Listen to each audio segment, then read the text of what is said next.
my best here.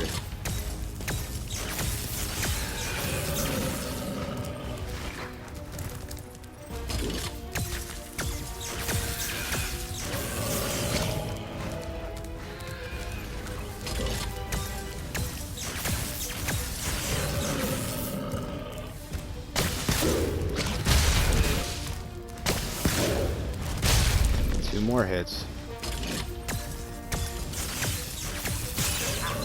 I always get hit eventually by those guys, man. Please don't drop fodder to ruin this whole thing.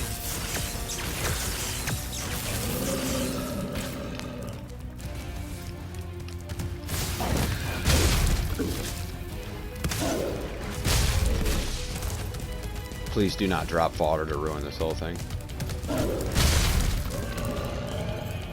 Come on, pterodactyls, don't drop fodder.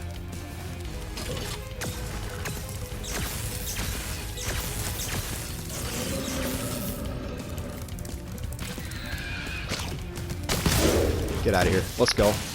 Give me that. Conservationist too. Whew. Now, because that was a trophy, God, I'm going to go ahead and skip through the cutscene, and I'm going to explain in detail what you need to do with each attack pattern. Just give me just a moment.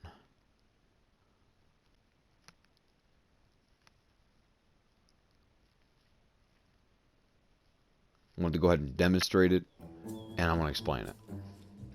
I think I've finally come up with a way to access the dragon worlds from the source.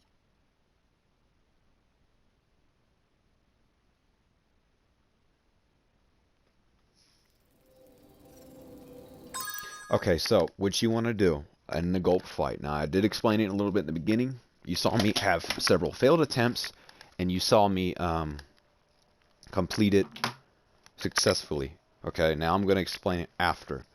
Okay, so the way this goes, obviously this trophy, you can't harm any fodder. And this is especially tricky because if he harms any fodder and then you accidentally get within the radius of the butterfly and Sparks picks it up and you consume health, that counts. Now the way to rig this fight to where there's no fodder to spawn is to not take damage in the first place. That's the trick. If you start taking early hits, the pterodactyls will come in with the eggs and they will drop fodder. That's the trick. You need to make sure that you're not getting hit until at least closer to the end. So the way to do this is to, number one, ensure you don't take early hits. Okay. Number two, you need to when he does the charging attack, you want to stand in place. Don't just try to charge everywhere or charge in a circle or charge a straight line. Don't do anything. Stand still. When he lunges, like when he goes to jump, that's when you charge in a direction because he will jump in place. He will track you, just like his little lasers do. He will track you. His attacks track you if you're moving. Okay? So you want to be able to stand still as much as possible. You want to slow this down. You want to remain calm in this fight. If you start trying to be erratic and you start trying to be quick and you start trying to move everywhere, that's when the issue happens. That's when the attacks start getting a little ridiculous. He starts chasing you. He starts doing long jumps and landing on you. You need to stand fucking still. Okay, once he goes to jump at you, that's when you immediately dodge or charge, in any direction. It doesn't matter where, just charge away from him, obviously. That's the kick on that. Wait for him to jump. As soon as he jumps, as soon as you see that he's close enough and he's about to lunge and jump, that's when you charge. But you stand still, let him get to you. That's the trick for that, to miss that every time. Okay? The second attack pattern, he obviously starts off with just 2 lasers. Those are very, very easy. Even 4 is very easy to dodge. 6, it gets a little weird. You're going to have to do some jumps and some charging and stuff. But by the time he does 6, it's late enough in the game, in the fight, for you to be able to take some hits without the pterodactyls, spawning fodder. Okay? Be careful not to take too many hits, like at the end. Like if you take 2 or even 3 hits, the game will prioritize health. Obviously, because you're in critical condition. If you just take 1 hit at the end, you're solid. See how I took a hit, and then the game wasn't immediately spawning fodder; it was still spawning weapons, because the game's like, okay, well he's still, he's still got 2 more hits on him before he's not good anymore. So, it's just kind of how it works, okay. And the second attack pattern the second attack pattern with the lasers. You want to stand still just like a charging attack, but what you want to do is you want to basically stand still until after he shoots the first one. Okay, don't move before he shoots it. As soon as you see that first laser in the air from his cannons, that's when you start to move, okay? And you want to just move in one direction and then move in the other. You can move left then right, or you can move right then left. I move right then left. That's just what I do, okay? I watched a guide, and this helped, and I saw what he was doing, and I kind of picked up on these things, and I tried them for myself, and they work. Move right and then left, okay? So after he shoots the first one, move right and then move left, just like that, okay? But don't move until he fires the first one, because that's when the tracking starts, okay? I think I have the right idea with the tracking. So that's how that attack pattern works. Now you want to keep grabbing the weapons, okay? The bombs, you can't really do much with that.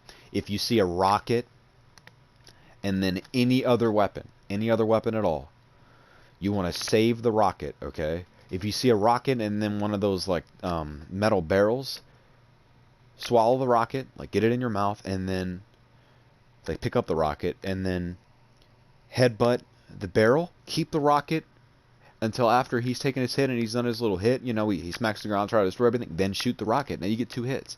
If he drops 2 rockets, pick one rocket up, go stand over to the next rocket, shoot the rocket, you know, spit the rocket at him, and then pick up the other one before he destroys everything.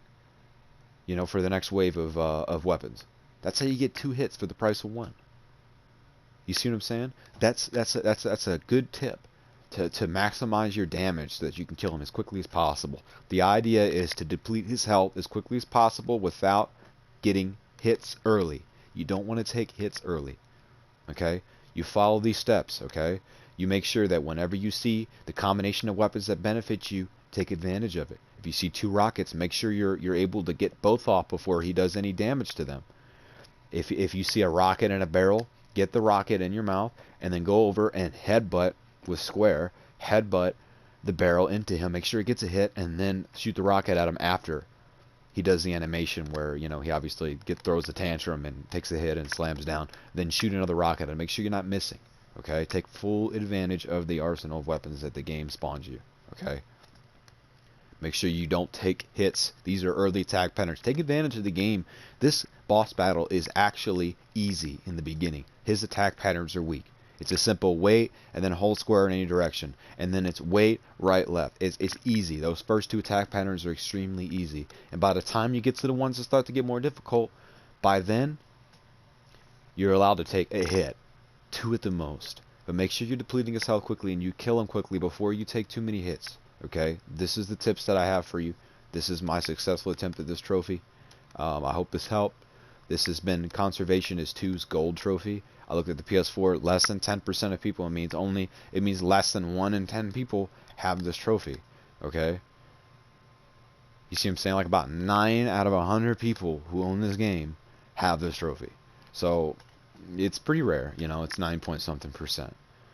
Alright, so it's worth putting out this guide on this. I struggled on this at first. There is a trick to doing it. You can wait if you don't want to have the hassle of this.